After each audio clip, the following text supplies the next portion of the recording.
Hi, Happy Hoarder here. I am inviting you to participate in our open collaboration / challenge called Penguin Palooza Plaid Party. I know, try to say that fast 3 times.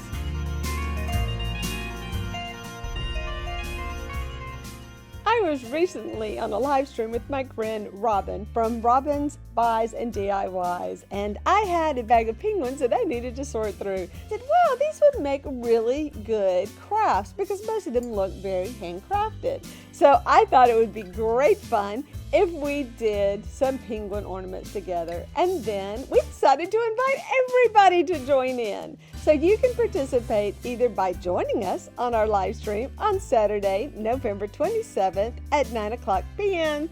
Eastern Standard Time, or joining the live chat, or create your own penguin ornament or penguin-themed holiday decor and submit your video on or by December 1st. You will find the requirements to participate in this collaboration challenge in the description below. Support your host by subscribing to their channels. Obviously create a penguin, either ornament or holiday decor item. You can use a manufactured figure incorporated into a one-of-a-kind piece. And using a plaid product if possible. Wear plaid if you have it, or a penguin themed top if you're visible in the video.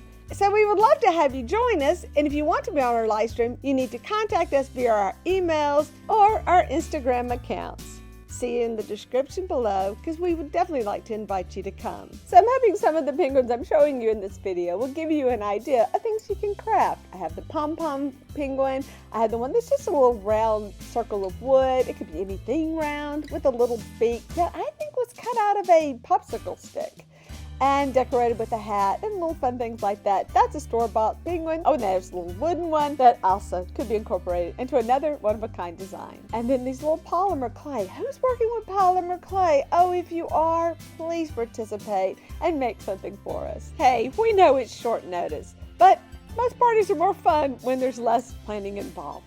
So be a little bit spontaneous and join us and throw some stuff together and see what you can come up. Come on, people, it's black and white paint and you can do it on just about anything. Oh yeah, a little orange, obviously for the beaks and feet. So do what you want and enjoy. And we would love to have you be a part of it. Thanks for watching. Bye.